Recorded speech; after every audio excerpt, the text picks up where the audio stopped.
السلام عليكم ورحمة الله وبركاته.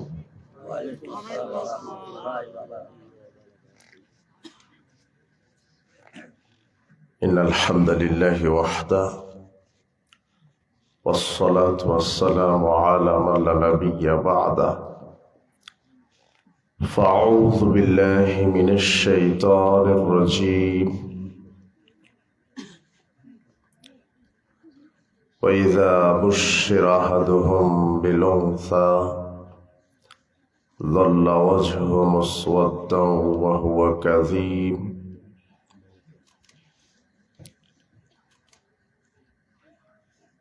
عن أبي سعيد الخدري قال قال رسول الله صلى الله عليه وسلم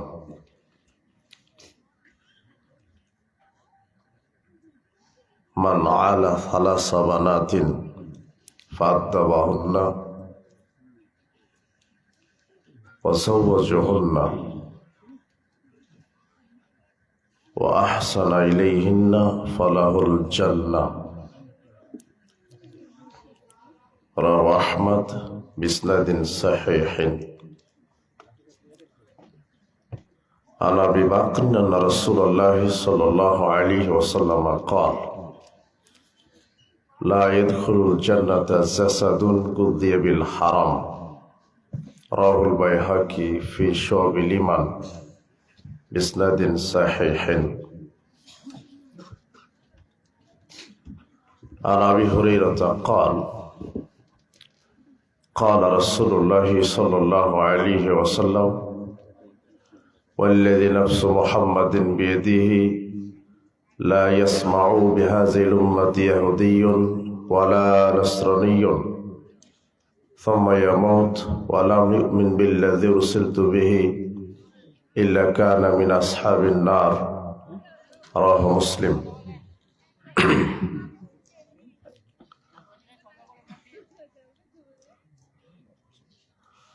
আজকের ইসলামী জালসার সম্মানিত সভাপতি, প্রধান অতিথি, বিশেষ অতিথিবৃন্দ,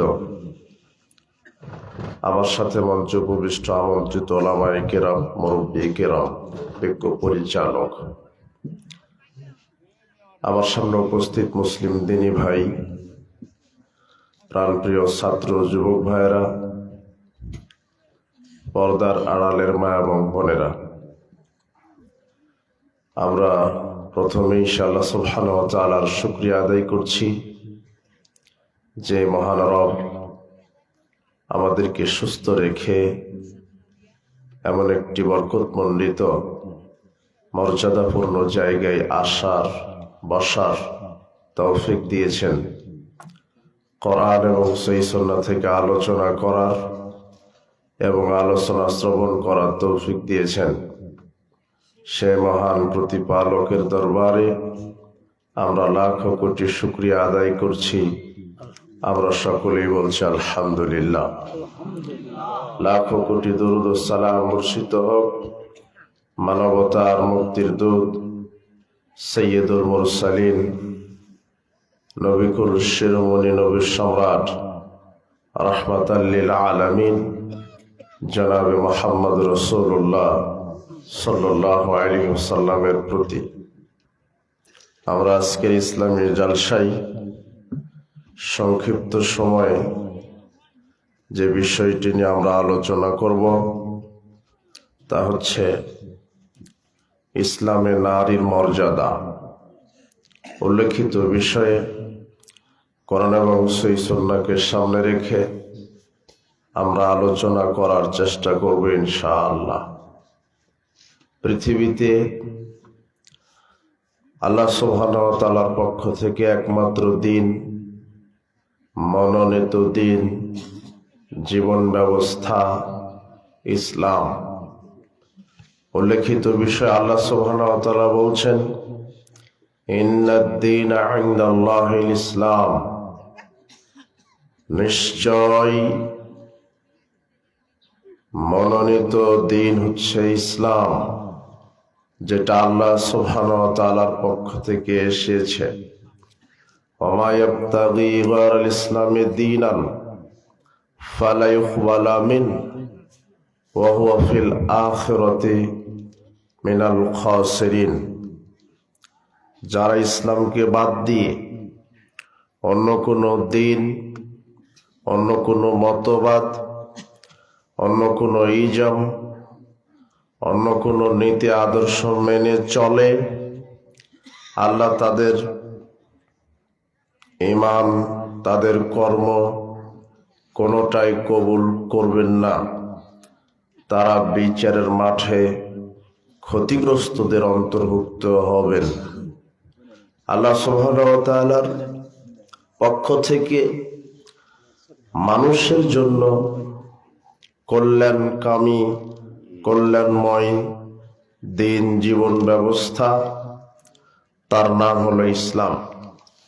আর ইসলাম নারীকে যতটা মর্যাদা দিয়েছে, মানব রচিত কোনো মতবাদ দিন ততটা মর্যাদা দেয়নি।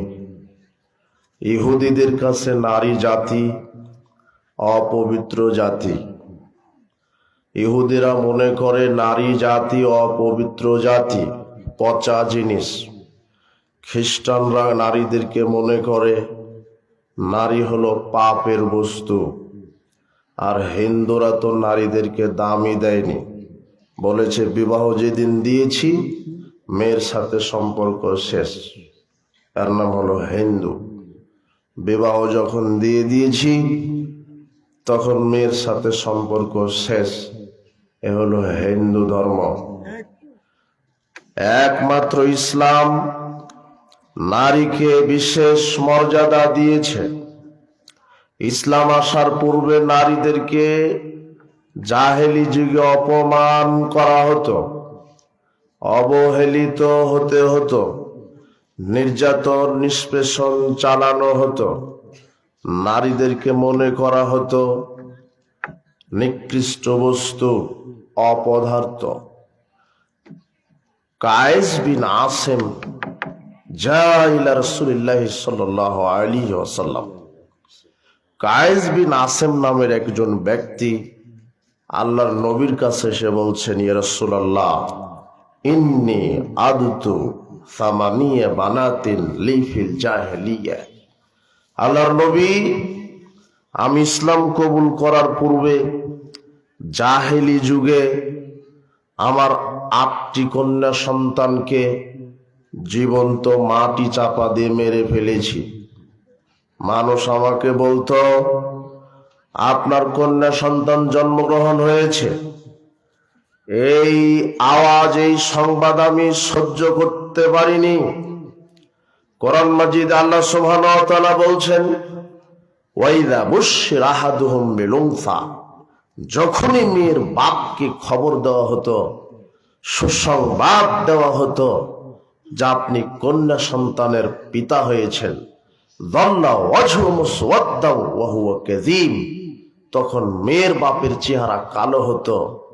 মেয়ের বাপ সেটাকে অপমান বোধ মনে করতেন। তো আমি যখনই আমার স্ত্রী কন্যা সন্তান জন্মগ্রহণ করেছে, ওটা আমার কাছে খবর এসেছে, তখন আমি আমার কন্যা সন্তানকে মাটি চাপা দিয়ে পুঁতে রেখেছি। 1টা 2টা নয়, 8টি কন্যা সন্তান। এখন আমি ইসলাম কবুল করেছি, তো ওই পাপের কি হবে? আল্লাহর নবী বলছেন, আতিক আলা কুল্লি ওয়াহিদাতিন মিনহুমা আইবিন, প্রত্যেক কন্যা সন্তানের বিনিময়ে তুমি এক একটা দাস মুক্ত করে দাও। প্রত্যেকটা কন্যা সন্তানের বিনিময়ে এক একটা দাস মুক্তি করে দাও। কায়েস বিন আসেম বলছে, ইয়া রাসূলুল্লাহ, আমি তো দাসের মালিক নই, আমি হলাম উটের মালিক। রাসূল সাল্লাল্লাহু আলাইহি ওয়াসাল্লাম বলছেন, ঠিক আছে, 8টি উট কুরবানি করে দাও আর আল্লাহর কাছে ক্ষমা চাও, তওবা করো, আল্লাহ তোমার পাপ ক্ষমা করবে। উল্লেখিত হাদিস প্রমাণ করে জাহেলি যুগের মানুষ নারীদেরকে মর্যাদা দেয়নি। জীবন্ত নারীকে মাটি চাপা দিয়ে পুঁতে রেখেছিল। কিন্তু ইসলাম আসার পরে নারীকে মর্যাদা দিয়েছে। আপনি কি বলতে চাচ্ছেন যে যেই বাপ তার কন্যা সন্তানকে জীবন্ত মাটিতে পুঁতে রাখলো, তার কি দয়া মায়া ছিল না? ছিল। কিন্তু সমাজের পরিস্থিতি ছিল উল্টা। সমাজ এটাকে খারাপ চোখে দেখত যে ও কন্যা সন্তানের পিতা। ওই নীতি আজও আছে, ওই নীতি আজও আছে। যুবক, তোমার ভিতরে আছে। তোমার স্ত্রীর পেটে যখন বাচ্চা, সবাইকে তুমি বলছো, বন্ধু আমার স্ত্রীর পেটে বাচ্চা, একটু দোয়া করিস যাতে ভালোভাবে আল্লাহ বাচ্চা প্রসব করে পৃথিবীতে সন্তানকে নিয়ে আসে। বন্ধুকে বললেন, বান্ধবীকে বললেন, খালা ফুপু চাচা চাচি মামা যা আছে সবাইকে বললেন। কিন্তু যেদিন বাচ্চা প্রসব হয়েছে, দেখলেন যে কন্যা সন্তান, তখন আর খবর দিলেন না। 6 মাস পরে বন্ধু ফোন দিয়ে বলছে, বন্ধু তুই যে বলেছিলিস যে তোর স্ত্রী বাচ্চা দিবে, তো কই এখনো কি বাচ্চা হয়নি? তখন আপনি বলছেন, বন্ধু আসলে বুক ভরা আশা ছিল ছেলে সন্তানের পিতা হব, হয়ে গেছে কন্যা, তাই লজ্জায় তোমাকে আর খবরটা দিতে আমি লজ্জাবোধ করেছি। এরকম অপদার্থ পুরুষ এখনো সমাজে আছে। ঠিক। অথচ ইসলাম নারীকে অনেক মর্যাদা দিয়েছে। জাহেলি যুগে যেমন কন্যা সন্তানকে মাটিতে পুঁতে দিত যেই বাপ, ইসলাম আসার সাথে সাথে রাসূল সাল্লাল্লাহু আলাইহি সাল্লাম বলছেন, কেউ যদি ইয়াতিম প্রতিপালন করে তাহলে আমি আর এতিম প্রতিপালনকারী একই জান্নাতে থাকব, তবে একটু ফাঁকা থাকবে, পাশাপাশি ফাঁকা। একই জান্নাতে এতিম প্রতিপালন করলে। আল্লাহর নবী বলছেন, মান আলা জারিয়াতাইন হাত্তা তাবলুগা, কিন্তু যেই ব্যক্তি 2টা কন্যা সন্তানকে প্রতিপালন করবে, তাদেরকে শিষ্টাচার শিক্ষা দিবে, সৎ পাত্রস্থ করবে। রাসূল সাল্লাল্লাহু আলাইহি সাল্লাম তখন মধ্যম আঙ্গুল আর তর্জনী আঙ্গুল জমা করে বলছেন, আমি মুহাম্মদ সাল্লাল্লাহু আলাইহি সাল্লাম আর 2 কন্যা সন্তানের প্রতিপালনকারী বাপ একসাথে পাশাপাশি লাগালাগি একই জান্নাতে থাকব। এই যে দেখেন, কন্যা হিসেবে বাপের উপরে মর্যাদা দিলেন ইসলাম। একটা নারীকে কন্যা হিসেবে মর্যাদা দিলেন কার উপরে? বাপের উপরে। বাপ তার মেয়েকে শিষ্টাচার শিক্ষা দিবে, প্রতিপালন করবে।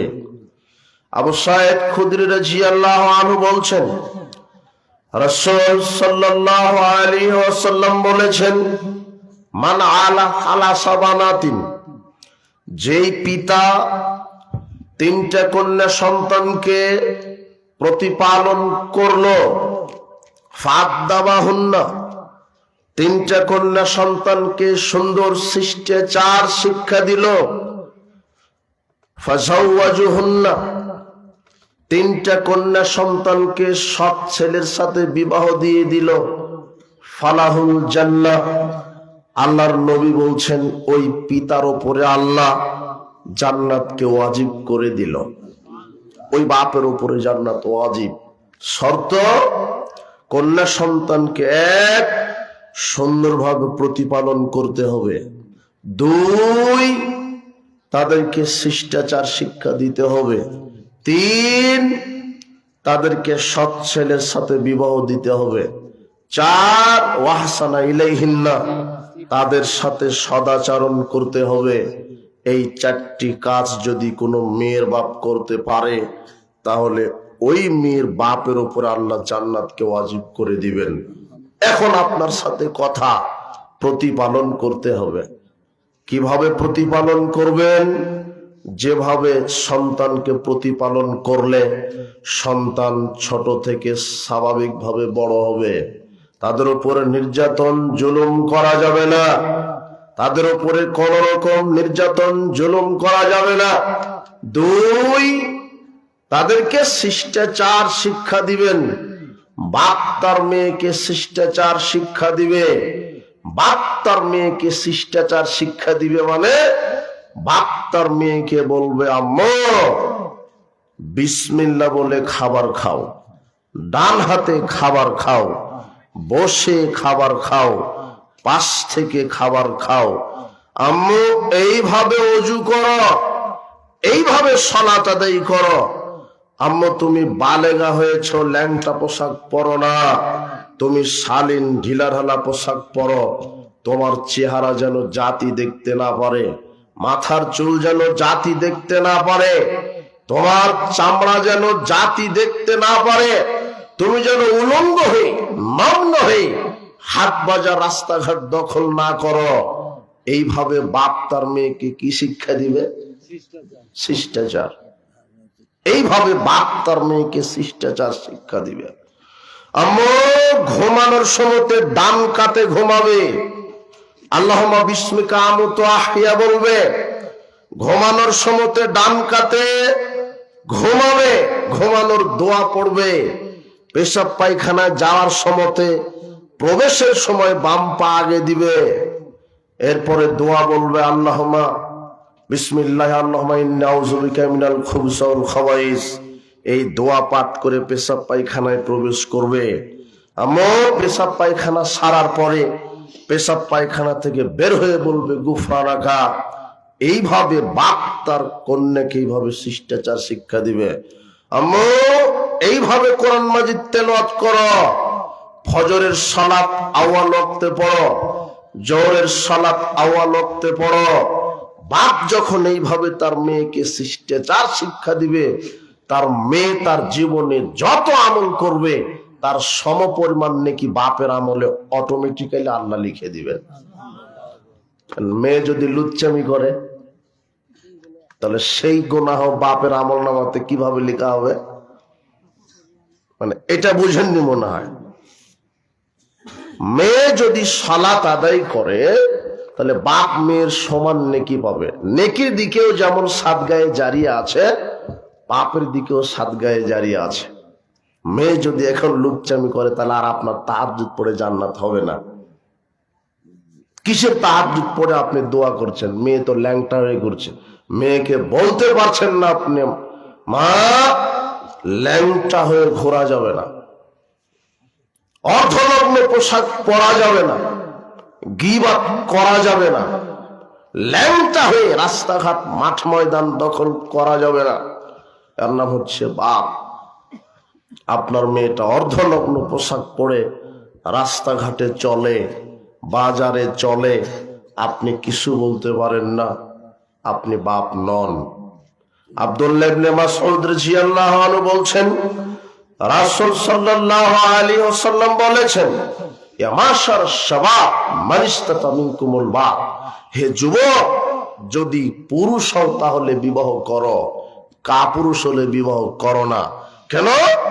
পুরুষ হলে বিবাহ করো, পুরুষ হলে স্ত্রী আসবে, আর স্ত্রীর পেটে বাচ্চা হবে, বাচ্চাকে চালানোর ক্ষমতা থাকতে হবে, স্ত্রীকে চালানোর ক্ষমতা থাকতে হবে।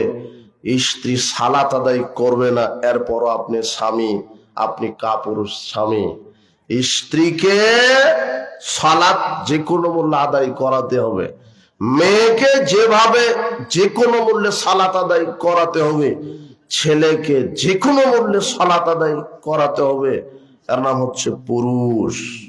আল্লাহর নবী এ কথাই বলছেন যে পুরুষ হলে বিবাহ করো, না হলে বিবাহ করো না। কাপুরুষদের জন্য বিবাহ নয়। আল্লাহর নবী এ কথাই বলছেন যে ওই পিতার জন্যই জান্নাত ওয়াজিব যেই পিতা তার কন্যাদেরকে শিষ্টাচার শিক্ষা দিয়ে থাকে। তা আপনি দিয়েছেন কি না? দুই, ওয়াজাওয়াজুহুন্না, সৎ ছেলের সাথে মেয়েকে বিবাহ দিতে হবে, সৎ ছেলেকে। আল্লাহর নবী বলছেন, মেয়ের বাপকে বলছেন, যেই মেয়ের বাপ তার মেয়েকে সৎ ছেলের সাথে বিবাহ দিবে, ওই মেয়ের বাপের উপরে জান্নাত ওয়াজিব হবে। সৎ ছেলেকে। আবু হুরায়রা রাদিয়াল্লাহু আনহু বলেন, রাসূল সাল্লাল্লাহু আলাইহি ওয়াসাল্লাম বলেছেন, ইযা আতাকুম মান তারদাউনা খুলুকাহু ওয়া দীনাহু, যখন ছেলে পক্ষের নিকট থেকে বিবাহের প্রস্তাব আসে, মেয়ের বাপকে আল্লাহর নবী বলছেন, ছেলের দুইটা গুণাগুণ দেখো। এক, খুলুকাহু, তার চরিত্র, তার স্বভাব। দুই, দীনাহু, তার দিন, তার দিনদারিতা, পরহেজগারিতা। ছেলের দুইটা গুণ দেখতে বলছেন আল্লাহর নবী। কয়টা? মেয়ের বাপকে বলছেন, মেয়ের বাপ, আপনি আপনার মেয়েকে যার সাথে বিবাহ দিচ্ছেন তার যেন দুইটা গুণ থাকে। এক, চরিত্র সুন্দর হতে হবে, দেখতে হবে, সমাজে খবর নিতে হবে, সমাজের একে ওকে জিজ্ঞাসা করতে হবে ছেলে মিথ্যা কথা বলে কিনা, ছেলের স্বভাব চরিত্র ঠিক আছে কিনা, ছেলে হারাম খায় কিনা, বিড়ি সিগারেট, জর্দা, গলিয়া বা ফেন্সিডিল মাদকের সাথে আসক্ত আছে কিনা, সুদখোর কিনা, ঘুষখোর কিনা, ইয়াবাখোর কিনা, চোর কিনা, বদমাস কিনা, ডাকাত কিনা, তার লজ্জা কিনা, মিথ্যুক কিনা, চিটা বাটপার কিনা, এগুলি তদন্ত করতে হবে, তার স্বভাব ঠিক আছে কিনা। এটা এক। দুই, দিনদার পরহেজগার কিনা, 5 ওয়াক্ত সালাত আদায় করে কিনা, রমাদানের সিয়াম রাখে কিনা, মুখে দাঁড়িয়ে আছে কিনা, প্যান্ট টাকনোর উপরে পড়ে কিনা, কথা সত্য বলে কিনা, ওয়াদা করলে পালন করে কিনা। এইভাবে তদন্ত করে এই দুইটা সার্টিফিকেট যদি ছেলের ঠিক থাকে, আল্লাহর নবী বলছেন এই ছেলেটা সৎ, তখন তুমি এই ছেলের সাথে মেয়েকে বিবাহ দাও। কিন্তু মেয়ের বাপ বলছে গাঁজা খেলে সমস্যা নাই, বেতন কত পায় দেখতে হবে। গাঁজা দুপুরা খাক, ওতে সমস্যা নাই, বেতন পায় কত, ডিগ্রি কত বড় আছে। আশ্চর্য কথা। উপস্থিত বৈঠকের মুসলিম দিনী ভাই বোন, মুহাম্মদ সাল্লাল্লাহু আলাইহি ওয়াসাল্লামের মুখের কথা এটা, পৃথিবীর কোন নেতার কথা নয়, পৃথিবীর কোন সাধারণ মানুষের কথা নয়, মুহাম্মদ সাল্লাল্লাহু আলাইহি ওয়াসাল্লামের মুখের কথা তিনি বলছেন। মেয়েকে বিবাহ দিতে হবে সৎ ছেলের সাথে, যার দিনদারিতা আছে, যার চরিত্র সুন্দর। যদি দিনদার চরিত্রশীল ছেলের সাথে মেয়েকে বিবাহ না দাও, তখন ফাসাদুন ফিল আরদ, আল্লাহর নবী বলছেন ওই সংসারে ফাসাদ সৃষ্টি হবে। তাই তো তালাকের সংখ্যা বেড়ে গেছে। আল্লাহর নবী এ কথা ওইভাবে আবার বলেছেন, ঠিক কোন ছেলের বাড়িতে যদি মেয়ে পক্ষ থেকে বিবাহের প্রস্তাব যায়, তাহলে ছেলেকেও দেখতে হবে মেয়ের দুইটা গুণ, মেয়ের চরিত্র ঠিক আছে কিনা, আর মেয়ে দিনদারিতা কিনা, পরহেজগার কিনা। এই ক্ষেত্রে আল্লাহর নবী আরেকটি কথা বলেছেন। আবু হুরায়রা রাদিয়াল্লাহু আনহু বলছেন, রাসূল সাল্লাল্লাহু আলাইহি ওয়াসাল্লাম বলেছেন, তুনকাহুল মারাতুল আরবাইন, পুরুষ মানুষেরা নারীর 4টি জিনিস দেখে বিবাহ করে। এটা পুরুষের স্বভাব। পুরুষ যারা, তারা নারীকে 4টি জিনিস দেখে বিবাহ করে। লিজামালিহা, নারীর সৌন্দর্যতা দেখে, দেখা ভালো। লিহাসাবিহা, নারীর বংশ দেখে, দেখা ভালো। লিমালিহা, নারীর সম্পদ আছে কিনা এটা দেখে, দেখা ভালো। ওয়ালিদ্দিনিহা, যারা বিচক্ষণ পুরুষ, ইমানদার পুরুষ, তারা দেখে দিনদার কিনা। ফাসফাবে জাতির দিন, পুরুষ দেখে 4টি, আর আমি মুহাম্মদ সাল্লাল্লাহু আলাইহি ওয়াসাল্লাম প্রাধান্য দিলাম একটিকে, সেটা হলো নারীর দিনদারিতা। বলো তো যুবক, নারীর কি দেখে বিবাহ করতে হবে? দিনদারিতা। নারী পর্দা করে কিনা, তুমি যাকে বিবাহ করছো সে 5 ওয়াক্ত সালাত আদায় করে কিনা, পর্দা করে কিনা। আল্লাহর নবী একথা বলেছেন যে নারীকে বিবাহ করো তার খালা, তার মা, তার ফুপু, তার বাপ, এদের স্বভাব দেখেও তাদেরকে বিবাহ করো। মেয়ের মা, খালা, ফুপু যদি ভালো হয়, ওই মেয়েটাও ভালো হবে। এই কথা মুহাম্মদ সাল্লাল্লাহু আলাইহি ওয়াসাল্লাম বলছেন। কে বলছেন এই কথা?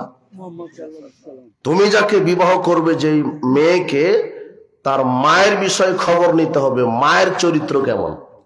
মা যদি লুচ্চা হয় তাহলে গাছের ফলও হবে লুচ্চা, এই কথাই ঠিক। কথা বুঝুনি মনে হয় তো। বাপ যদি সিগারেট খায় তাহলে বেটা তার চেয়ে বড়টা খাবে, ইয়াবা খাবে। বাপই যদি চালায় তাহলে আমার সমস্যা কি? ওই জন্য বাপকে দেখতে হবে।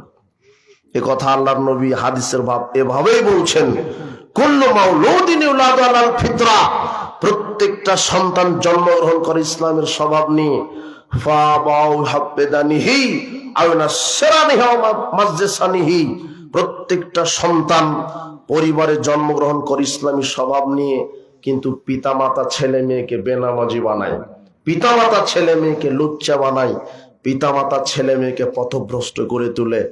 মা যদি লুচ্চামি করে, বেটি কি মারিয়ামের মতো হবে? জি না, অসম্ভব। এই কথা মুহাম্মদ সাল্লাল্লাহু আলাইহি ওয়াসাল্লাম নিজে বলছেন। ছেলে মেয়েকে ভ্রান্ত পথে নিয়ে যাচ্ছে, তার পরিবার তাকে ভ্রান্ত পথে নিয়ে যাচ্ছে। এই জন্য যারা অভিভাবক আছেন, আপনি সতর্ক হন, ছেলে মেয়ের ব্যাপারে সতর্ক হন, তাদেরকে শিষ্টাচার শিক্ষা দেন। আল্লাহর নবী বলছেন, যেই বাপের কন্যা সন্তান আছে, আদব শিক্ষা দিবে সুন্দর, দুই সৎ ছেলের সাথে বিবাহের ব্যবস্থা করে দিবে। সৎ ছেলেকে, ওই যে যার দিনদারিতা আছে, যার চরিত্র সুন্দর, এই ছেলের সাথে মেয়েকে বিবাহ দিতে হবে। মেয়ের বাপ দেখবে সালাত আদায় করে কিনা, ছেলেটা পরহেজগার কিনা, চরিত্রশীল কিনা, হালাল খায় কিনা, এগুলি দেখতে হবে। এমনকি বিবাহের আগেই নসিহা করবে যে তুমি তো আমার জামাই হবে, আমার মেয়েকে দীর্ঘ 20 বছর কঠোর পরিশ্রম করে বড় করেছি আমার মেয়েকে, আমার মেয়ের শরীরে আমি হারাম খাদ্য ঢুকাইনি, কাজে আমি আশা রাখবো তুমি আমার মেয়েকে বিবাহ করে সুদ, ঘুষ, দুর্নীতির মাধ্যমে তোমার সংসার চালাবে না, হারাম খাদ্য আমার মেয়েকে খাওয়াবে না, তাহলে আমি তোমার সাথে মেয়েকে বিবাহ দিব। আমার মেয়ের পর্দার ব্যাঘাত কোনোদিন ঘটেনি, আমি তোমার হাতে আমার মেয়েকে উঠিয়ে দিব, আমার মেয়ের যেন পর্দার ব্যাঘাত না ঘটে। আমার মেয়ে শরীয়ত লঙ্ঘন কোনোদিন করেনি, আমি তোমার সাথে বিবাহ দিব, শরীয়তের লঙ্ঘন যেন না ঘটে। এইভাবে আগে কথা বলে তারপরে মেয়েকে তার ওই হবু জামার সাথে বিবাহ দিবে। কিন্তু এ কথা বলে না, বলছে যে তুমি বিবাহ করো, তোমার চাকরিতে 20 লাখ লাগলেও আমি দিব। ঘুষ দিয়ে চাকরি দেওয়াচ্ছে জামাইকে, মানে বিবাহের শুরুতেই হলো হারাম।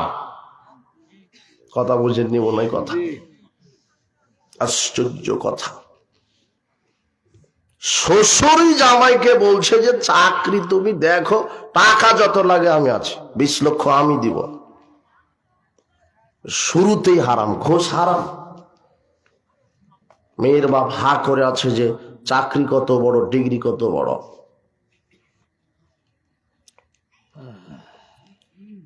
রাসূল সাল্লাল্লাহু আলাইহি ওয়াসাল্লাম বলছেন, ওয়াহসানা ইলাইহিন্না, চতুর্থ যে কাজ, মেয়েদের সাথে সদাচরণ করো। শুধু ছেলেকে ভালোবাসো না, মেয়েকে ভালোবাসো। হাজী সাহেব করেছে কি? হাজী সাহেব ছেলেকে সব জমি লিখে দিয়েছে, মেয়েকে 1 কাটাও দেয়নি। হজ এয়ারপোর্টেই যায়নি, কাবা ঘরে যাওয়া বহুদূরের কথা। হাজী সাহেব, আপনার হাজী সাহেব খুব পরহেজগার, কিন্তু মেয়েকে 1 কাটাও জমি দেয়নি, সব ছেলেকে দিয়ে, অথবা মেয়েকে সব দিয়েছে, ছেলেকে 1 কাটাও দেয়নি। আশ্চর্য কথা।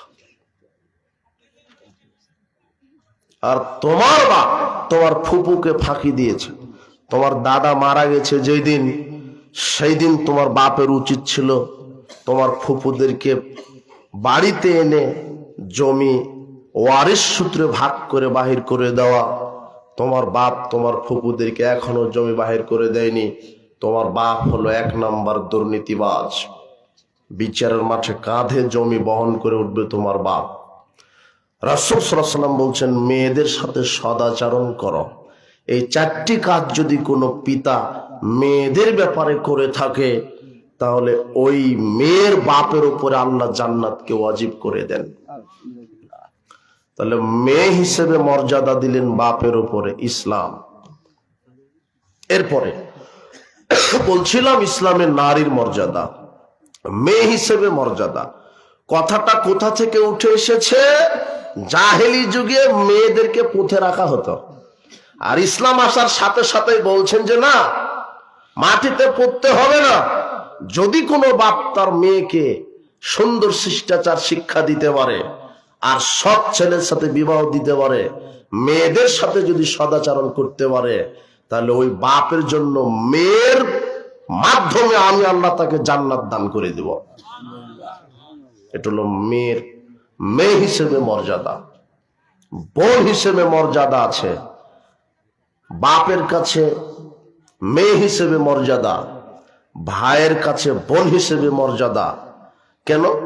বাপ তো চিরদিন বেঁচে থাকবে না, ভাই বেঁচে থাকবে।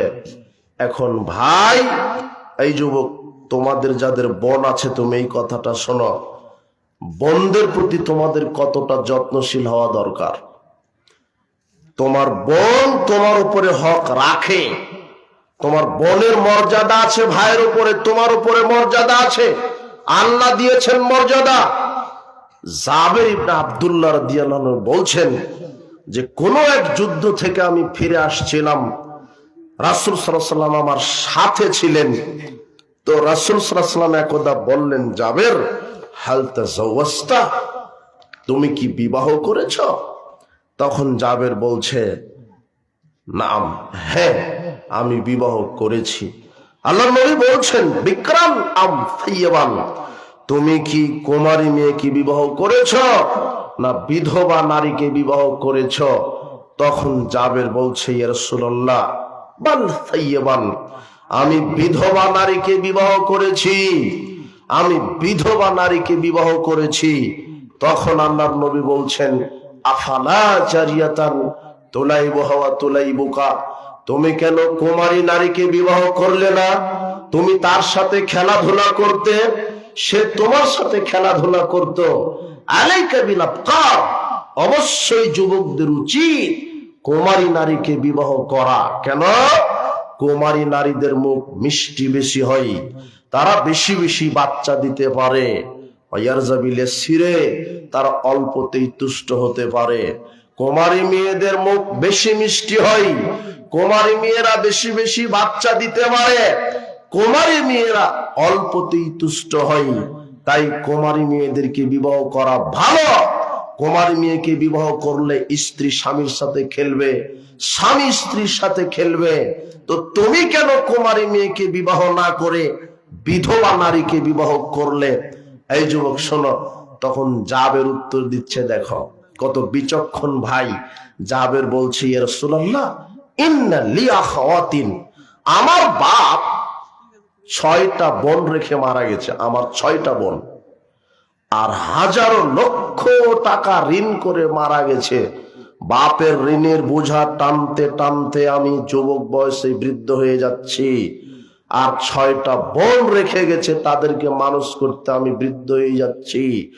বাল আহবাবতু জাওয়াজতু ইমরাতান, তাই আমি এমন নারীকে বিবাহ করতে পছন্দ করলাম, তামসুতুহুন্না, যাতে করে আমার 6টা বোনকে শিষ্টাচার শিখিয়ে দিতে পারে। অতাকুমু আলাইহিন্না, আমার 6টা বোনের উপরে যেন পাহারাদার হতে পারে।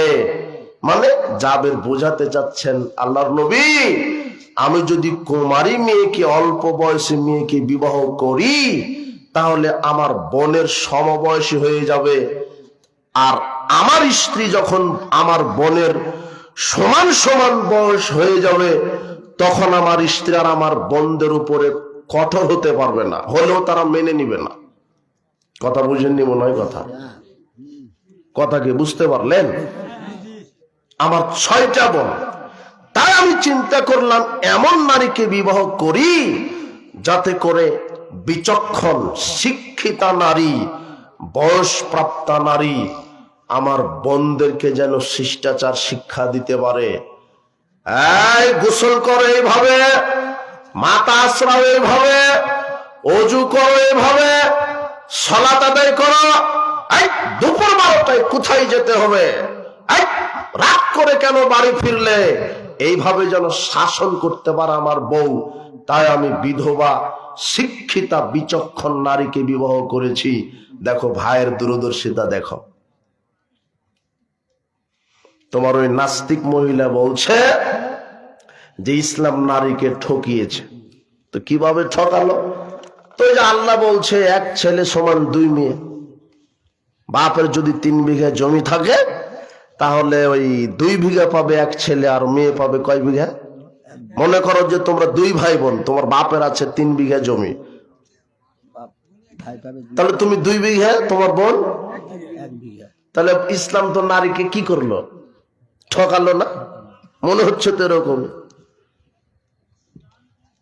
কিন্তু ও তো এক চোখে দেখেছে আল্লাহ নারীকে পাওয়ার জন্য কত ব্যবস্থা করেছে। বাপের কাছ থেকে তো 1 ভাগ পেল, যখন যেদিন বিবাহ হবে সেদিন তার স্বামীর কাছ থেকে পাবে, মোহর পাবে না? বাপ যখন মারা যাবে, দেখো ইসলাম কত সহজ। বাপ মারা গেছে, এখন আশ্রয়স্থল তুমি ভাই। কোনো কারণে যদি তোমার বোন তালাক হয়ে যায়, তাহলে তোমার বোন যেন তোমার কাছে আশ্রয় নিয়ে থাকতে পারে, এই জন্য তোমাকে ডবল ভাগ দিয়েছে। কথা বুঝুনি মনে হয়? যাতে তোমার কাছে থাকতে পারে তোমার বোন। আবার দেখে শোনো আর এক জায়গাতে বিবাহ দিয়ে দিবে, যেহেতু এখন বাপ নেই। তুমি বাপের স্থলাভিষিক্ত, বোনদের উপরে অত্যাচার করবেন না, বোনকে ঠকাবেন না। বাপ যেদিন মারা গেছে সেই দিন বোনকে ফোন দিয়েছে, পারলে দাফনের আগে জমি ভাগ করবেন। খুব ইমান যদি খুবই শক্ত হয় আর একটু নরমাল হলে দাফন করার পরে জমি ভাগ হবে। কথা বুঝেননি মনে হয়? দিন পার হবে না। কিসের দিন? 20 বছর হয়ে গেছে এখনো বোনকে জমি দেননি। আপনার চাইতে চিটার বাটপার পৃথিবীতে কেউ নাই।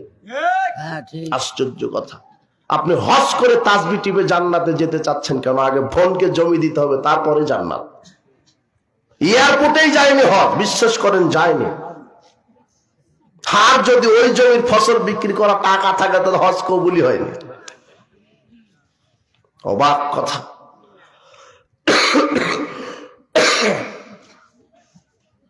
ইসলাম নারীকে ঠকায়নি, ইসলাম নারীকে মর্যাদা দিয়েছে।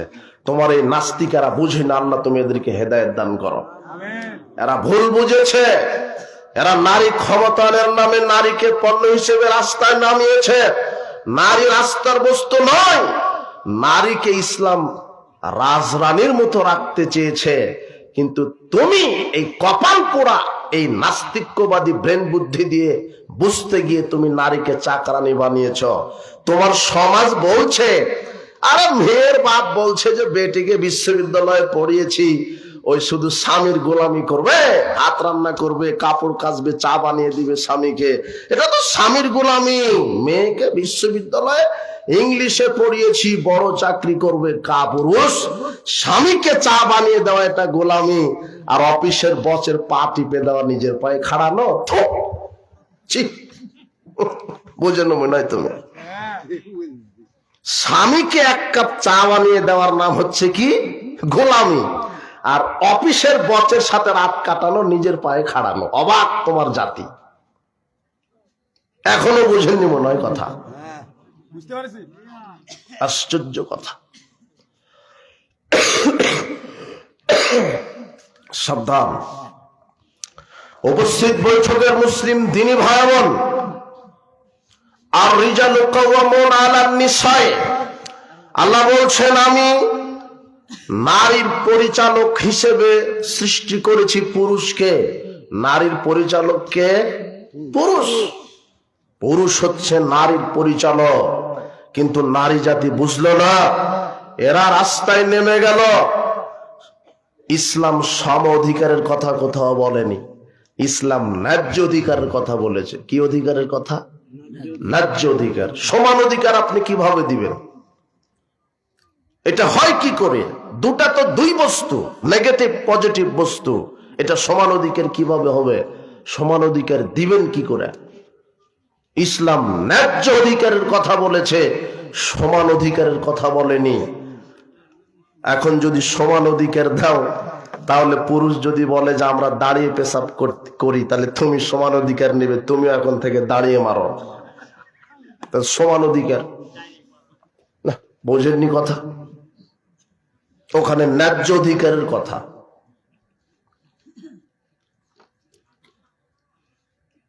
স্বামী যদি মারা যায়, স্ত্রী ইদ্যত পালন করবে কত মাস? 4 মাস 10 দিন। তো স্ত্রী মারা গেলে স্বামী এখন 4 মাস 10 দিন। কথা বুঝেননি কথা?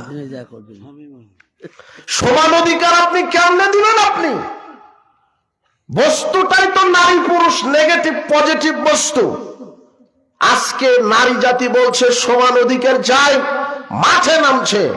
পুরুষ যদি বলে আমরাও সমান অধিকার চাই, তোমাদের মতো তোমরা বাচ্চা দিতে পারো, আমরাও যেন বাচ্চা দিতে পারি, দাও সমান অধিকার। অবাক কথা হলো। কিন্তু বিষয়টা কার পক্ষ থেকে নির্ধারিত? আল্লাহ। আল্লাহর বিধানের উপর দিয়ে হাত ঘোরাবেন না। ফেরাউন ডুবে মারা গেছে, আপনাকেও যেতে হবে। সাবধান। নারীকে আল্লাহ মর্যাদা দিয়েছে, অনেক মর্যাদা, কিন্তু নারী তার মর্যাদাকে রক্ষা করতে জানছে না। আল্লাহ তুমি এদেরকে বোঝার তৌফিক দান করো।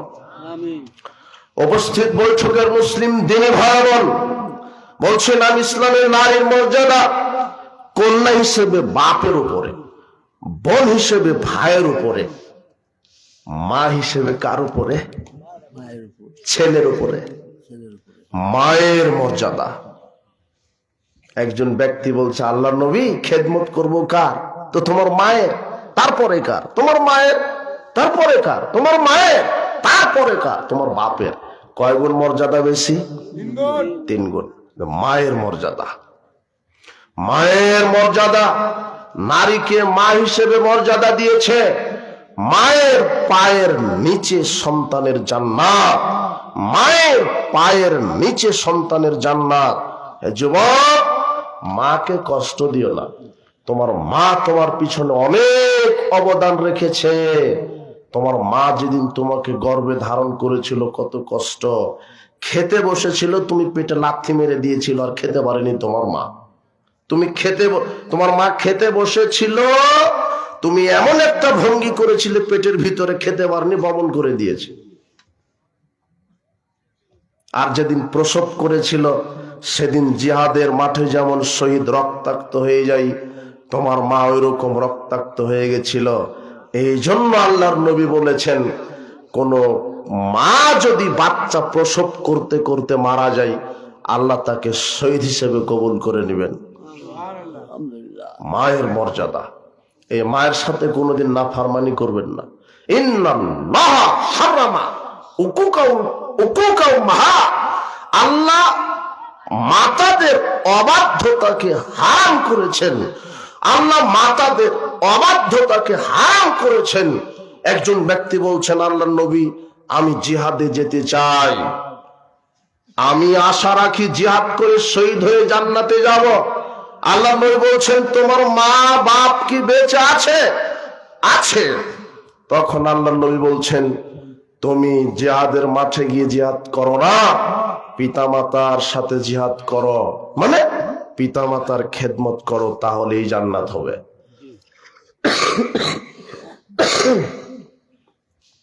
বলছিলাম নারীর মর্যাদা।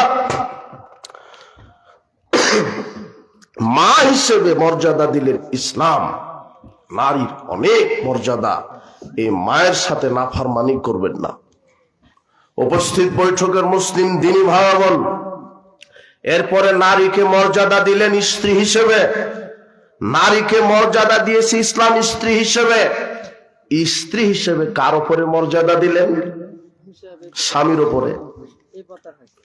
একটা নারী স্ত্রী হিসেবে এখন মর্যাদা পাবে কার উপরে? স্বামীর উপরে।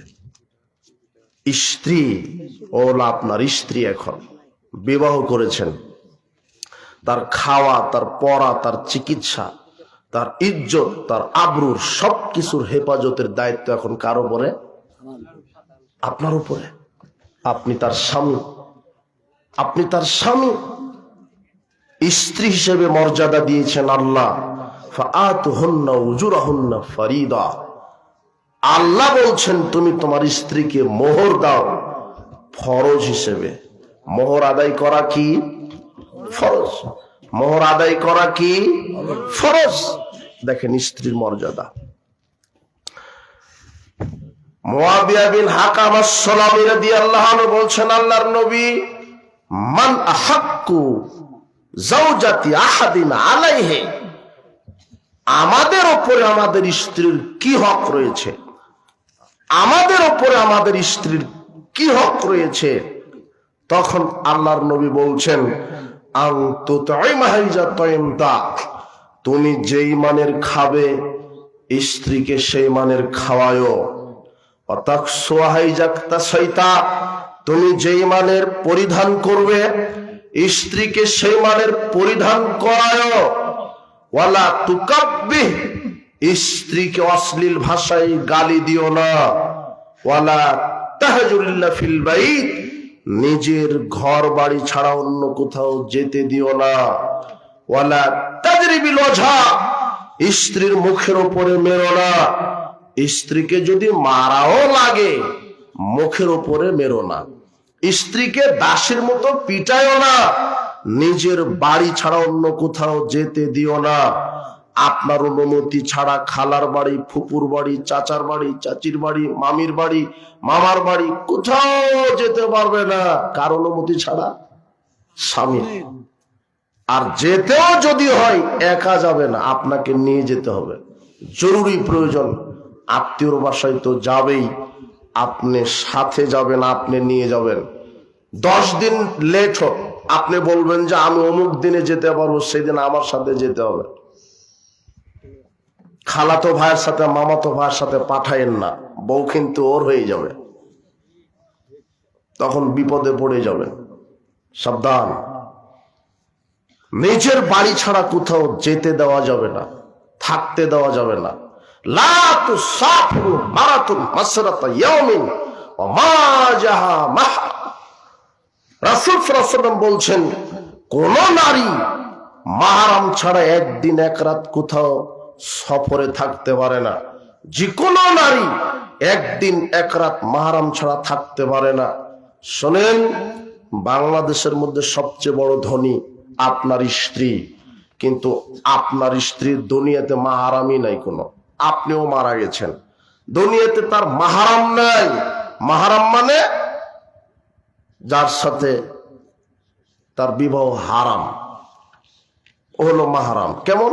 তার পেটের ছেলেটা, নিজের সন্তান, ও হলো মাহরাম। তার নিজের ভাই, ও হলো মাহরাম। তার বাপ, ও হলো মাহরাম। তার শ্বশুর, ও হলো মাহরাম। তার বোনের ছেলে, তার ভাইয়ের ছেলে, এরা হলো মাহরাম। ওই নারীর দুনিয়াতে কোনো মাহরামই নাই। এই নারী যদি 1000 কোটি টাকার মালিক হয় তবু হজ ফরজ হয়নি। বোঝা গেল না? মনে হয় মক্কাতে যেতে পারবে না। বলো তো কেন যেতে পারবে না? কি নাই? মাহরাম নাই। দুনিয়াতে তার কোনো পুরুষ মাহরামই নাই, কারণ হজ ফরজ হয়নি। ফরজ ইবাদত হজে যেতে পারছে না মাহরাম ছাড়া, সে জায়গাতে আপনার মেয়েটা শিক্ষা সফরে চলে গেছে লুচ্চামি করতে, মালাকুল মউতের সাথে চলে গেছে। বলছে যে আব্বু কোনো চিন্তা করবেন না তো, আমার সাথে বয়ফ্রেন্ড আছে, বাবা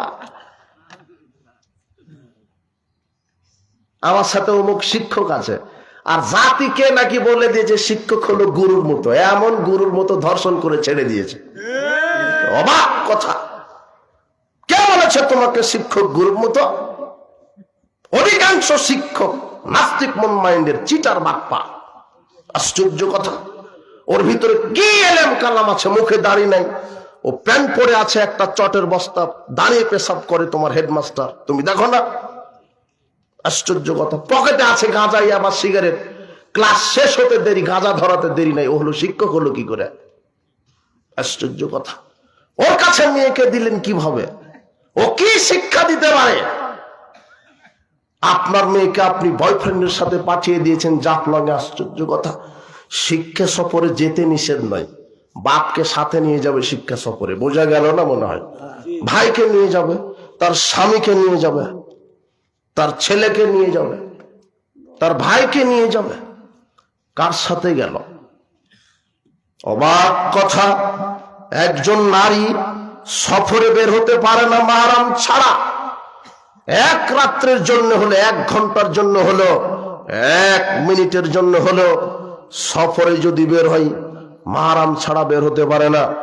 আপনার স্ত্রী ঈদের মার্কেট করতে গেছে ভবানীগঞ্জ বাজারে, বেতন উঠিয়ে টাকা দিলেন আপনি, আর পছন্দ করে দোকানদার, বলছে ভাবি এটা আপনাকে মানাবে ভালো। টাকা কিন্তু আপনার, পছন্দ দোকানদারের। মোহর দিয়েছেন আপনি 5 বছর আগে 1 লক্ষ, আর বাজারে ঘুতা মারছে জনগণ। অবাক কথা। আবু হুরায়রা রাদিয়াল্লাহু আনহু বলেন, রাসূল সাল্লাল্লাহু আলাইহি ওয়াসাল্লাম বলেছেন, লক্ষ্য করেন, রাসূল সাল্লাল্লাহু আলাইহি ওয়াসাল্লাম বলছেন যে রাসূল সাল্লাল্লাহু আলাইহি ওয়াসাল্লামকে জিজ্ঞাসা করা হলো, আইয়ুন নিসায়ে খায়রুন, সর্বোত্তম স্ত্রী কোনটা? সর্বোত্তম স্ত্রী কোনটা? কোন নারী সর্বোত্তম? তখন আল্লাহর নবী বলছেন, ওই স্ত্রী উত্তম স্বামীর ভালোতে তার ভালো, আর স্ত্রীর ভালোতে স্বামীর ভালো। স্বামী যদি বলে তোমার বাজারে যেতে হবে না, এটাই স্ত্রীর ভালো। কথা বুঝেননি মনে হয় কথা? স্বামী যদি বলে এই মোটা কাপড়েই তোমাকে ভালো মানাবে, এটাই স্ত্রীর ভালো, তাহলে স্ত্রী ভালো। আর আপনি একটা মোটা কাপড় কিনে নিয়েছেন, ঠ্যাক করে ফেলে দিয়ে বলছে তোর পছন্দই হয়নি। তোমার কি পছন্দ আছে? কি চাই? 20 বছর ধরে সংসার করছি, তুমি মনের মতো আমাকে কিছুই দিতে পারলে না। মুখের উপরে আপনার কথা। আর শয়তান তখন ঘুতাতেই থাকে, আরো বল, আরো বল, বল ভাত খাবো না, বল, বলতেই থাক। তোর মেরে দেয়, তোর ভাতই খাবো না। তখন ওকেও, স্বামীকেও বলছে শয়তানি, তুইও বল যে যা, তোকে তালাক, তোর গোষ্ঠীকে তালাক। ইবলিস শয়তান সমুদ্রে বিশাল সিংহাসনে বসে তার সৈন্যদলকে সারা পৃথিবীতে পাঠিয়ে দেন, মানুষের ভিতরে যা, কে কি করতে পারিস আমি দেখি। একজন শয়তান এসে বলে যে আমি অমুককে দিয়ে অমুককে হত্যা করিয়েছি। তখন ইবলিস বলে তুই তেমন কিছু করিসনি। আরেকজন এসে বলে মহারাজ আমি ওই অমুককে দিয়ে অমুকের সাথে জেনা করিয়েছি, তুই তেমন কিছু করিসনি। মহারাজ আমি অমুককে অমুকের সাথে মদ পান করিয়ে দিয়েছি, তুই তেমন কিছু করিসনি। আরেকজন এসে বলে শোনেন, আমি স্বামী স্ত্রী 2 জনের ভিতরে গন্ডগোল পাকিয়ে দিয়েছি। তখন ইবলিস সিংহাসন থেকে উঠে পড়ে তাকে আলিঙ্গন করে বলে বেটা তুই কাজের মতো কাজ করেছিস। খালি ঘুতাতে থাকবে ইবলিস যে বল তোর ভাত খাবো না, বল, আরো বল, তুমি কি করো, কি ইনকাম করো, তোমার টাকা নাই। ফকিরুদ্দিন বললো যে দেখো না আমার দুলা ভাই, তোমার ছোট ভাইটা, মানে খালি ঘুতাতেই থাকবে, মানে আপনাকে কিভাবে হারাম খাওয়ানো যায়।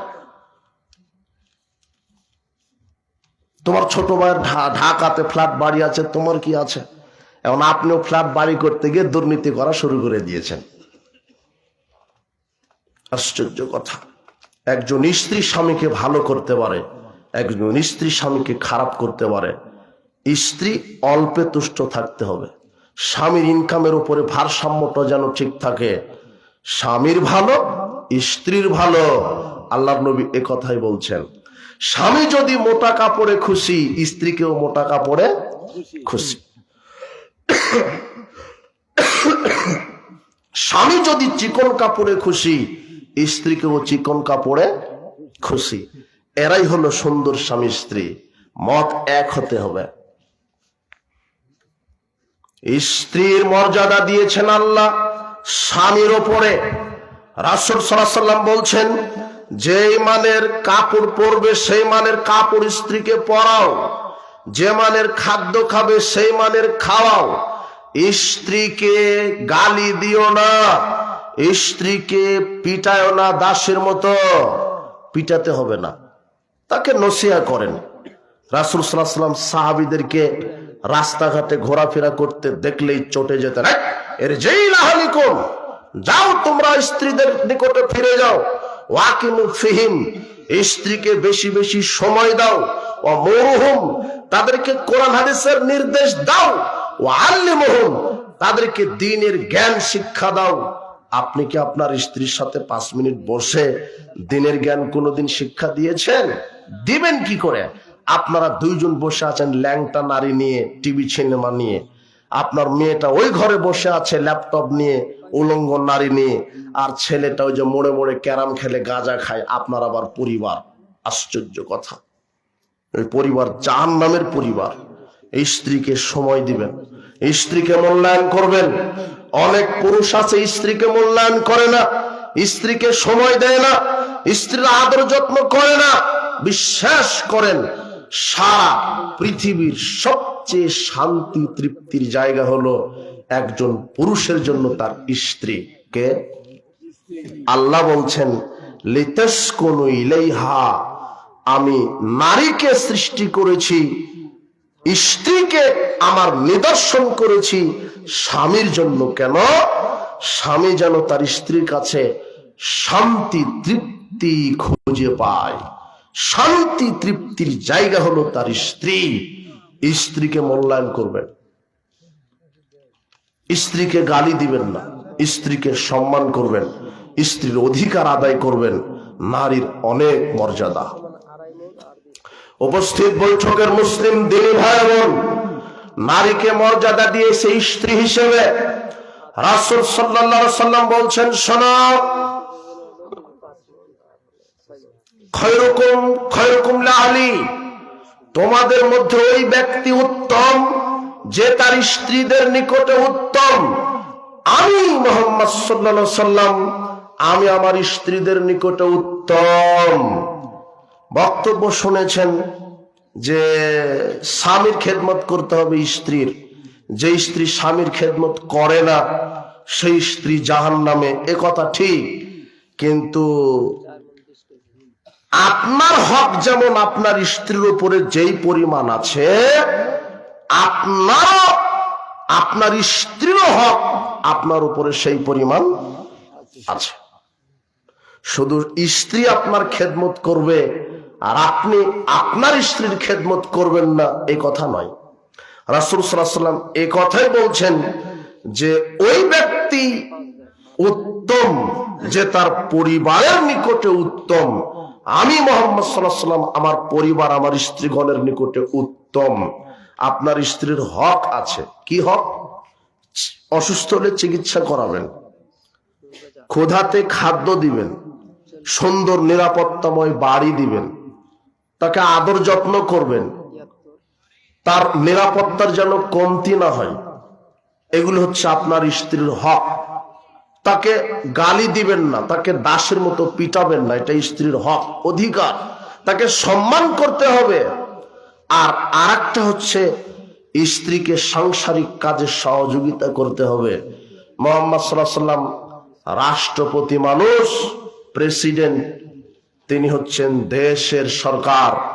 এত বড় দায়িত্বশীল থাকার পরেও আয়েশা রাদিয়াল্লাহু আনহা বলছেন, কানা ফি মিহনাতি আহলি ইয়ানি খিদমাত আহলি, রাসূল সাল্লাল্লাহু আলাইহি ওয়াসাল্লাম আমাদের সাংসারিক কাজে সহযোগিতা করতেন সাধারণ মানুষের মতো।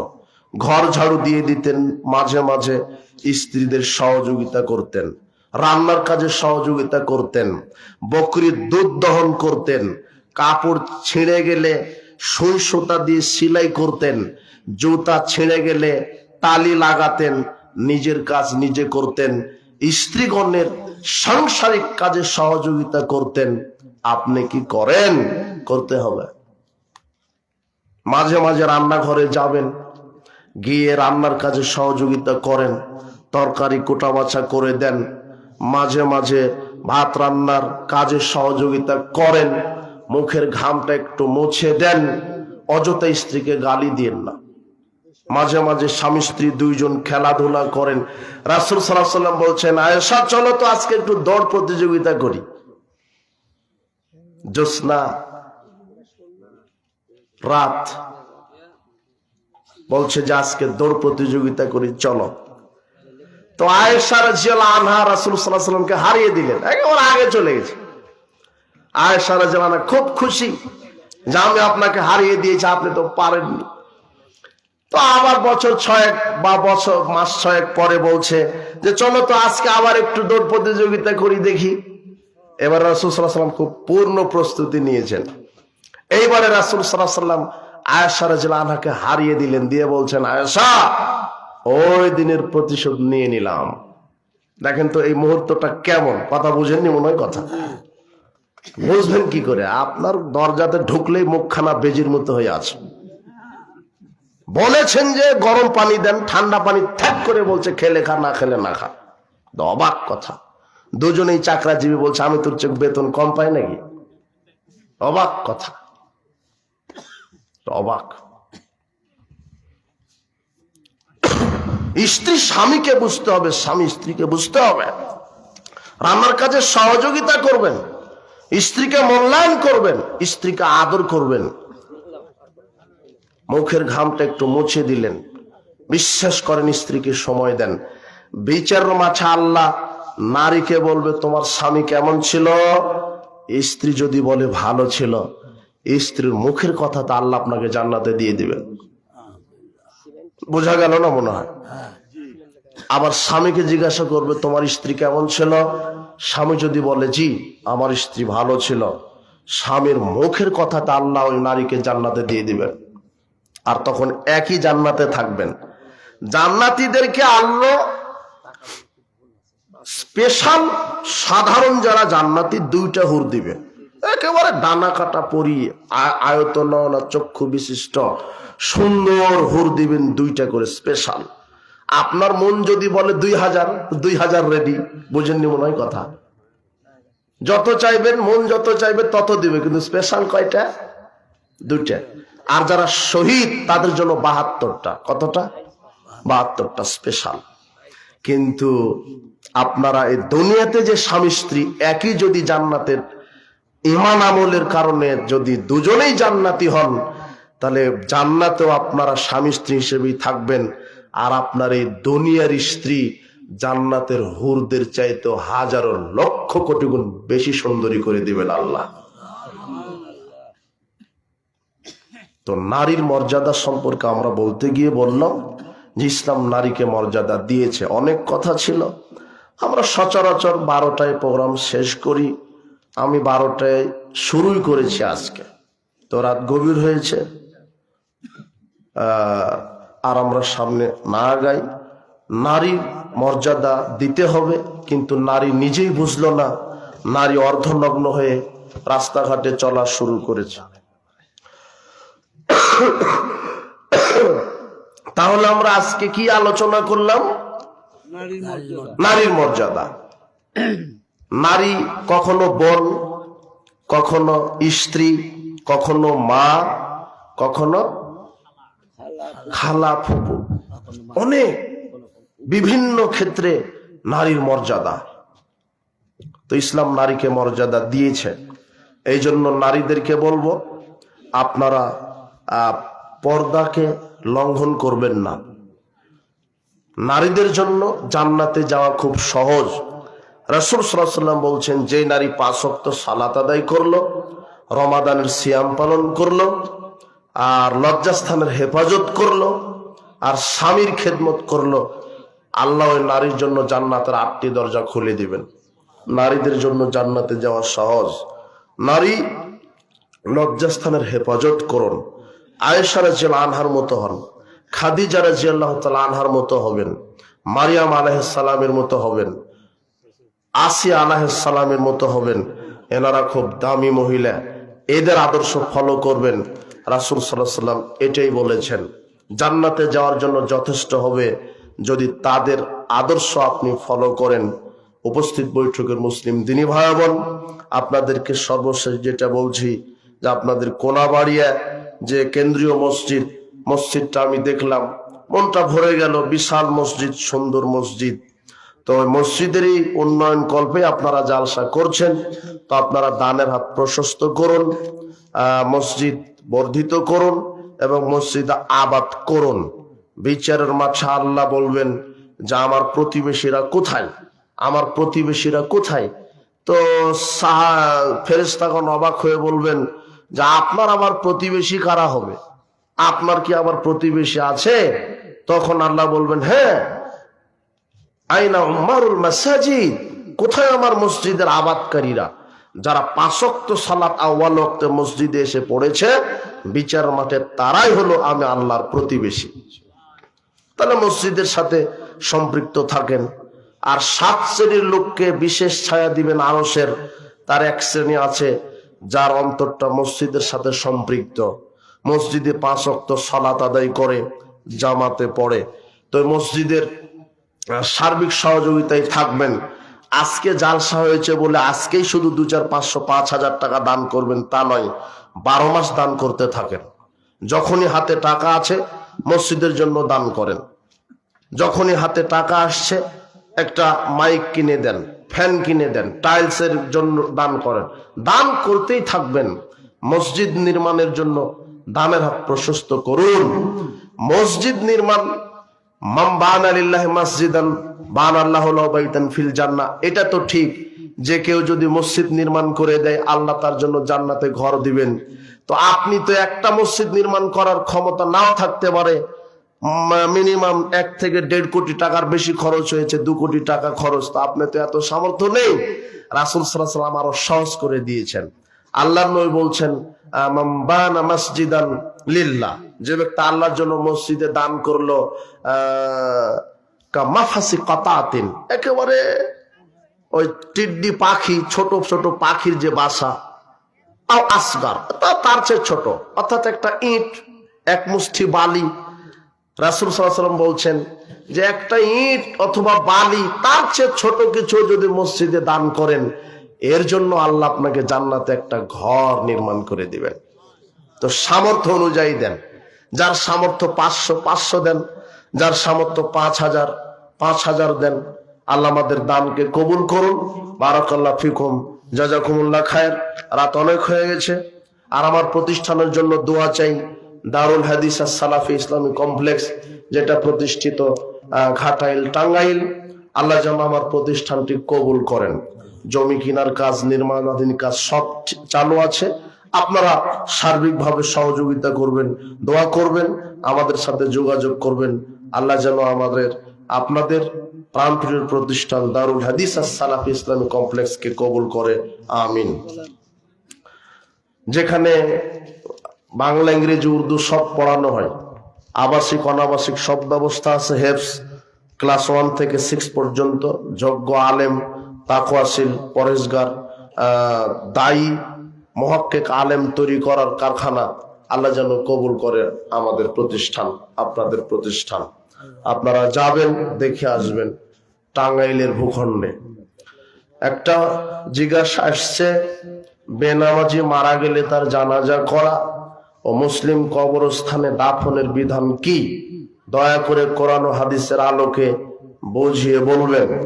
প্রশ্নটা একটু বড়, বুঝিয়ে বলতে হবে, সময় সংকীর্ণ। বেনামাজি, মোটামুটি সমাজে 5 শ্রেণীর বেনামাজি আছে বা নামাজি আছে। 5 শ্রেণীর নামাজি আছে সমাজে। 1, প্রকৃত নামাজি, যারা প্রতিদিন দৈনিক 5 ওয়াক্ত সালাত আউয়াল ওয়াক্তে জামাতে ঠিক মতো আদায় করে, এরা প্রকৃত নামাজি। 2, মুনাফিক নামাজি, মুনাফিক মুসল্লি। মুনাফিক মুসল্লিকে যে 5 ওয়াক্তই সালাত আদায় করে, 5 ওয়াক্তই পড়ে, কোনো ওয়াক্ত কাজা করে না, কিন্তু মসজিদে পড়ে না, আউয়াল ওয়াক্তে পড়ে না। যে 2 ওয়াক্ত মসজিদে পড়ে, মানুষকে দেখাবার জন্য পড়ে, এরা কি মুসল্লি? মুনাফিক। এদের জানাজা করেন, দাফন করেন। মুনাফিক মুসল্লি মানে যে বাড়িতে পড়ে, মসজিদে পড়ে না, জামাতে পড়ে না। যদিও মসজিদে যায় নিয়ত থাকে যে মানুষ আমাকে দেখুক যে আমি বড় মুসল্লি, এ হলো কি মুসল্লি? মুনাফিক। 3 মুশরিক। 3 নম্বর কি? মুশরিক মুসল্লি। মুশরিক মুসল্লিকে যে শুধু জুমার দিনে পড়ে আর রমাদানের 1 মাস পড়ে, বাকি 11 মাস, বাকি 1 সপ্তাহ পড়ে না, এ হলো মুশরিক। সব কথারই একেবারে নগদ নগদ দলিল। রাসূল সাল্লাল্লাহু আলাইহি ওয়াসাল্লাম বলছেন, মান তারাকা ফাকাদ আশরাকা। ইবনে মাজাহ 1080। রাসূল সাল্লাল্লাহু আলাইহি ওয়াসাল্লাম বলছেন, যে ব্যক্তি সালাত আদায় করতে করতে ছেড়ে দিল আর পড়ে না, সে মুশরিক হয়ে গেল। কি হয়ে গেল? মুশরিক। জুমার দিনে পড়লো আর পড়লো না, রমাদানের 1 মাস পড়ে আর পড়ে না, এ কি মুসল্লি? মুশরিক। 3য় শ্রেণীর মুসল্লি। 4র্থ শ্রেণীর মুসল্লি হচ্ছে ফাসেক। ফাসেক মুসল্লিকে যার অন্তরটা অটল আছে, বিশ্বাস আছে আল্লাহর উপরে, পরকালের উপরে, 5 ওয়াক্তই সালাত আদায় করে, কিন্তু মাসে অথবা বছরে হঠাৎ শয়তানি বদমাশি করে 2-1 ওয়াক্ত ছুটে যায়, শয়তানি বদমাশি করে, এ হলো ফাসেক। এর পাপ ক্ষমার পথ আছে। আর 5 নম্বর মুসল্লি কাফের মুসল্লি। কি মুসল্লি? কাফের। কাফেরকে যে সালাতকে অস্বীকার করে, সালাতকে নিয়ে তুচ্ছ তাচ্ছিল্য করে। কত নামাজি দেখলাম, নামাজ পড়ে, এও করে, নামাজ পড়ে কি হবে? এই যে যারা এরকম উল্টাপাল্টা কথা বলে, এরা হলো অরিজিনাল কাফের, যারা সালাতকে কটাক্ষ করে, অস্বীকার করে। তো যারা প্রকৃত মুসল্লি, এদের তো জানাজা হবে, মানে কি এরা ভিআইপি পার্সন, জানাজা হবে, মুসলিম গুরুস্থানে দাফন হবে, প্রকৃত মুসল্লি। কিন্তু মুনাফিক মুসল্লি, এরও জানাজা হবে, মুসলিম গুরুস্থানে দাফন হবে, কিন্তু মুশরিক এই 1 শ্রেণীর যারা মুসল্লি, এদের জানাজা নাই।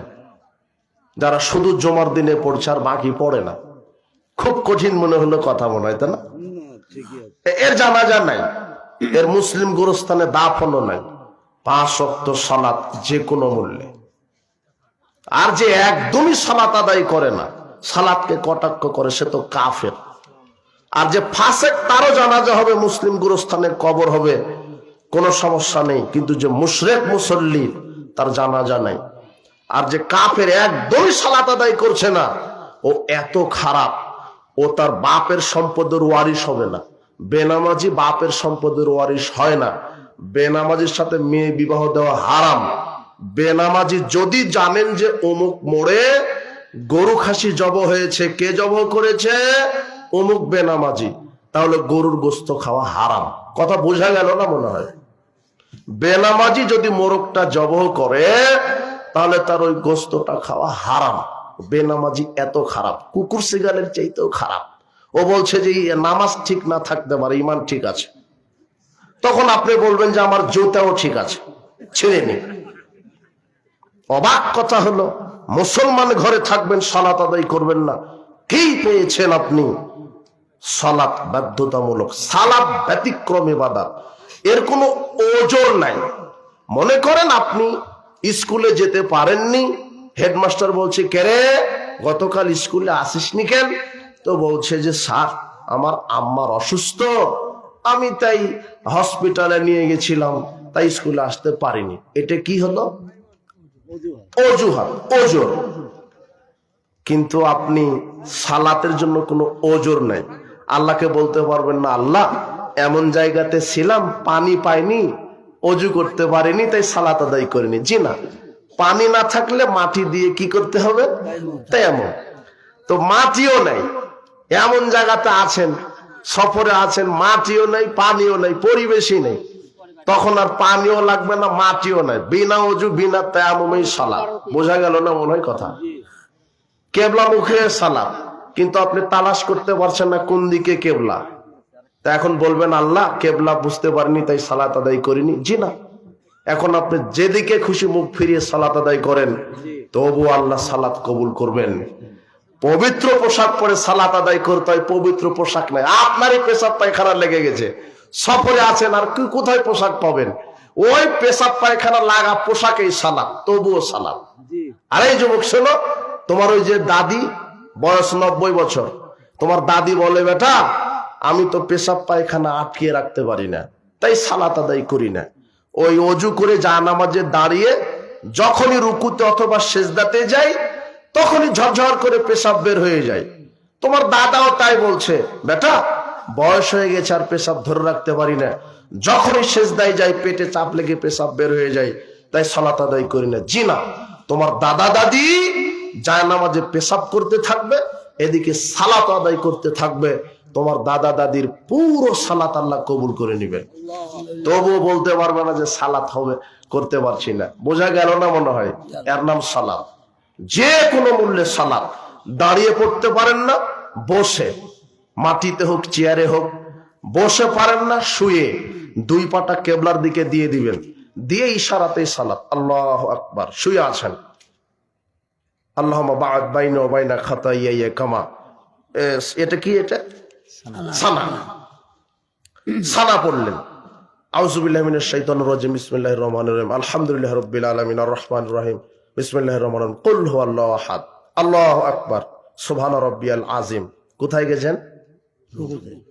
আছেন কিভাবে? শুয়ে। এটা ইশারাতেই সালাত। বোঝেননি মনে হয় কথা? সামি আল্লাহু লিমান হামিদা, রব্বানা লাকাল হামদ, আল্লাহু আকবার, সুবহান রাব্বিয়াল আলা। কোথায় চলে গেছেন? কিন্তু আছেন কিভাবে? মানে ইশারাতেই সালাত। তবুও কি সালাত? যে কোনো মূল্যে সালাত। বাইনাল আবদ ওয়া বাইনাল কুফরি তারকুস সালাত। মুসলমান আর কাফেরের মধ্যে পার্থক্য হচ্ছে সালাত। আল্লাহর নবী বলছেন, আল আহাদুল্লাযী বাইনানা বাইনাহুমুস সালাত। কাফের মুশরিক আর আমাদের মধ্যে পার্থক্য হচ্ছে সালাত। ফামান তারাকা ফাকাত কাফারা। যে ব্যক্তি সালাত আদায় করতে করতে ইচ্ছা করে বদমাশি করে ছেড়ে দিল, সে কাফের হয়ে গেল। আল্লাহ তুমি আমাদেরকে বোঝার তৌফিক দান করো। যে কোনো মূল্যে সালাত। স্ত্রী সালাত আদায় করে না, একদিন বলবে নাই সালাত আদায় করতে হবে, দ্বিতীয় দিন বলবে নাই সালাত আদায় করতে হবে, তৃতীয় দিন পিটাবেন তাও সালাত আদায় করে না, চতুর্থ দিনে তাকে রাখা যাবে না, তালাক দিতে হবে। এটা হলো শরীয়ত। বোঝা গেল না মনে হয়? এই মহিলা, আপনাকে বলছি, স্বামী সালাত আদায় করে না, আপনি করেন, স্বামীকে বলবেন শোনো সালাত আদায় করতে হবে, একদিন, তৃতীয় দিন সালাত আদায় করতে হবে, করে না, তৃতীয় দিন সালাত আদায় করতে হবে, করে না, তখন খোলা করে চলে আসতে হবে, তার সাথে আর থাকা যাবে না। কথা বোঝা গেল না মনে হয়? বারাকাল্লাহু ফিকুম, জাযাকুমুল্লাহ খায়র, সুবহানাকাল্লাহি ওয়া বিহামদিক, আশহাদু আল্লা ইলাহা ইল্লা আনতা, আস্তাগফিরুকা ওয়া আতুবু ইলাইক। ওয়াসসালামু আলাইকুম ওয়া রাহমাতুল্লাহি ওয়া বারাকাতুহু।